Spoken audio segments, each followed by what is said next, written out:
What would you do if you found yourself trapped in the darkness, cut off from the world above? Could you summon the strength to endure, or would despair take hold? Stick around as we unravel the mysteries and triumphs of this breathtaking tale of courage and resilience. You won't want to miss a single moment.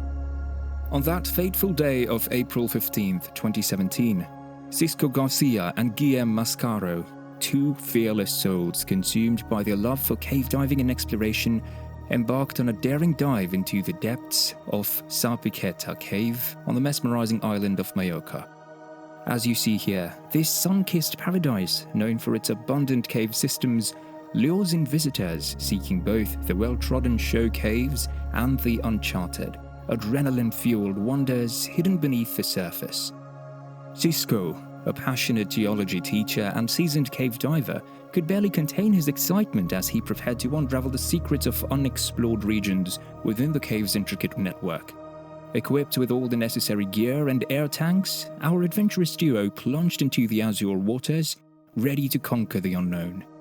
The initial dive was a seamless affair, with crystal clear waters and visibility that allowed them to immerse themselves in the mystical beauty that surrounded them.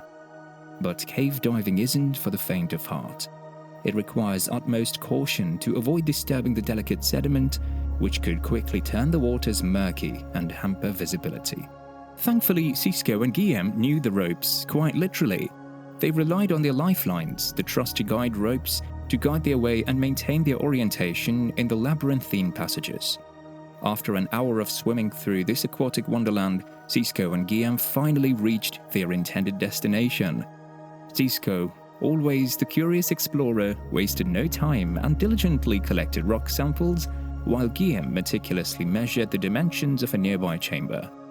Aware of their limited air supply, Xisco checked his dive computer, estimating that they had roughly 2 more hours before they would need to resurface. Sensing it was time to make their way back, they clung to the guide rope and began retracing their path. But fate, as it so often does, had other plans in store for them. As they ventured through a narrow passage, the conditions took an unexpected turn. Despite their best efforts to avoid disturbing the sediment, the route back transformed into an impenetrable cloud of silt, reducing visibility to absolute zero. A daunting challenge indeed, but no one unfamiliar to experienced divers like Xisco and Guillem. Unfazed, they pressed on, navigating through the dense silt and relying solely on their sense of touch, feeling their way along the guide rope. Xisco uses a laminated map of the cave to locate a nearby tunnel that may lead to a breathable air pocket in a dry chamber. Guillem heads towards the tunnel and successfully finds an air pocket. Meanwhile, Xisco continues searching for the guideline leading out of the cave. Unfortunately, he loses track of time and consumes more air than intended during his search. When Xisco realized their air supply is critically low, he suggested a risky plan. Only one of them can make it out of the cave. Xisco, being more experienced and physically suited, decided to stay behind while Guillem attempted to swim to the surface and seek help. Alone in the chamber, Xisco now faced the ultimate test of survival. With limited supplies, no sustenance, and dying flashlights, his situation was dire. However, the chamber provided some glimmers of hope amidst the darkness. It afforded him just enough space to lie down, and to his relief, he discovered a source of fresh water. Skimming the surface with his hands, he managed to quench his thirst and keep himself hydrated. But the air he breathed in the chamber held a sinister secret. Did you know that caves naturally contain higher levels of carbon dioxide, which plays a crucial role in their formation? Yet, an excess of CO2 can be deadly to humans. In this chamber, the concentration of carbon dioxide reached staggering heights of up to 5%, far surpassing safe levels. At a concentration of merely 3%, carbon dioxide becomes a silent killer, inducing hypercapnia, or carbon dioxide poisoning. With each breath, Xisco now gambled with his life, risking inhalation of the toxic gas. As time wore on, the insidious effects of the elevated CO2 levels began to take their toll. Xisco's cognitive and motor functions deteriorated, and he found himself teetering on the edge of unconsciousness. Yet, stranded and helpless, Xisco had no choice but to remain in the chamber, clinging onto the sliver of hope that Guillem would emerge on the surface and bring help. Navigating the underwater maze without a guide rope or sufficient air supply was simply too treacherous. He had to rely on the bravery and skill of his friend to orchestrate his rescue. But as Xisco battled the deteriorating conditions and his own waning physical capabilities, time became a merciless foe. The dying flicker of his flashlights plunged him into an abyss of darkness, leaving him at the mercy of his other senses. With no vision to guide him, he became intimately acquainted with the eerie stillness, isolation, and the ever-present threat of carbon dioxide poisoning that hung in the air. His body weakening, his mind clouded, and the gnawing fear that perhaps Guillem hadn't survived his arduous journey out of the treacherous cave. Sleep became an elusive mirage, and he clung onto the flickering embers of hope that rescue would come before it was too late. Meanwhile, Guillem had successfully reached the surface and wasted no time in alerting the caving organization group Nord, desperately seeking their assistance. Swiftly, the organization rallied a team of seasoned cave divers, including Bernard Clamor, who happened to be a close friend of Xisco's. Equipped with a map and the information provided by Guillem, they courageously ventured into the depths of Piqueta cave, united by a shared mission to reach the chamber where their friend Xisco remained trapped, fighting against time and the relentless grip of darkness. What awaits our heroic rescuers in the heart of the cave? Will they be able to navigate the treacherous passages and save Xisco from the clutches of imminent peril? But alas, the road to salvation was fraught with obstacles. Both the original route and the alternative path were impassable due to the silt stirred up by Guillem's return. The divers had no choice but to turn back, their hopes resting on the silt settling in the hours or days to come. Inside the chamber, Xisco's torment persisted. His pounding headache and labored breathing intensified with every passing moment. In the darkness, he lay there, contemplating his family and facing the grim possibility of never seeing them again. Fleeting moments of hope would arise, teasing him with visions of light and the sound of bubbles, only to be shattered as mere hallucinations, cruel signs of severe carbon dioxide poisoning. Then, a glimmer of a different kind emerged from the depths. Faint drilling sounds reverberated through the chamber.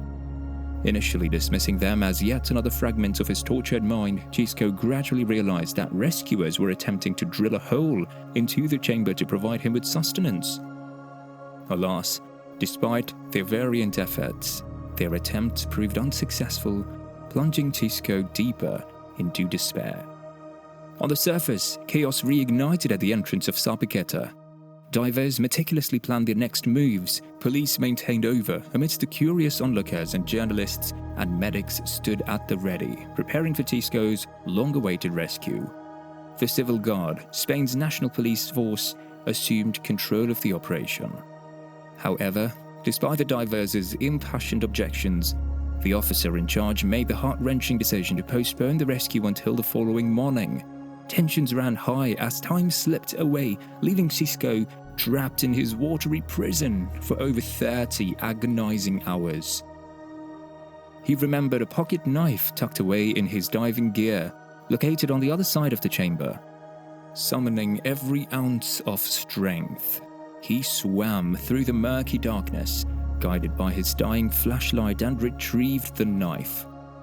Late on that Monday morning, the rescue mission resumed, now with a fresh team of divers.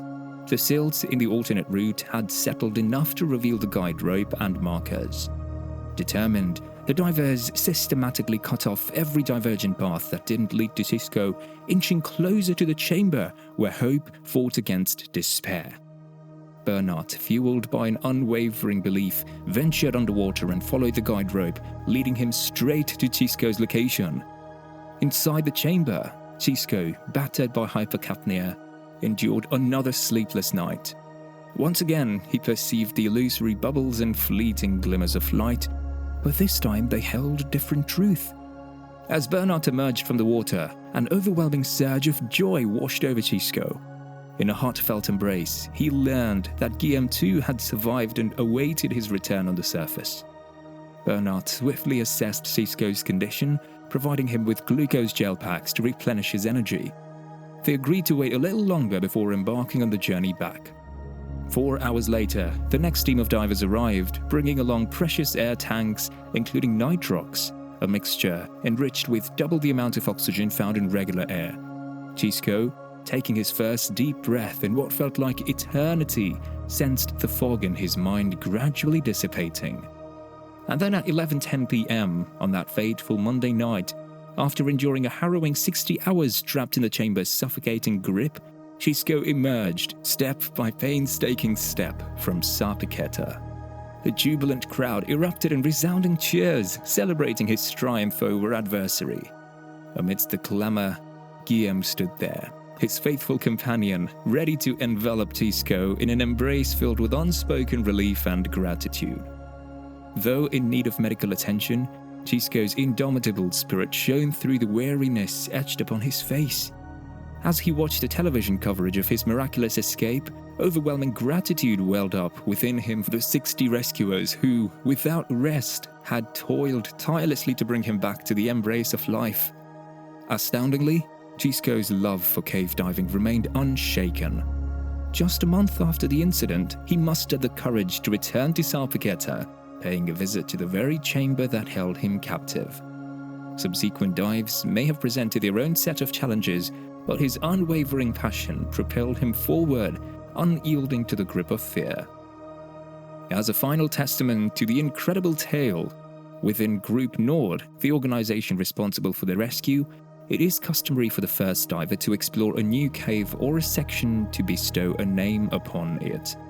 Though Guillem had been the first to set his eyes upon the chamber, the honor of naming it was bestowed upon Xisco. Reflecting on his miraculous survival, he viewed it as a culmination of 3 extraordinary events: discovering an air-filled sanctuary, enduring the toxic air for an extended duration, and escaping with his precious life. Thus, the chamber came to be known as the Room of 3 Miracles.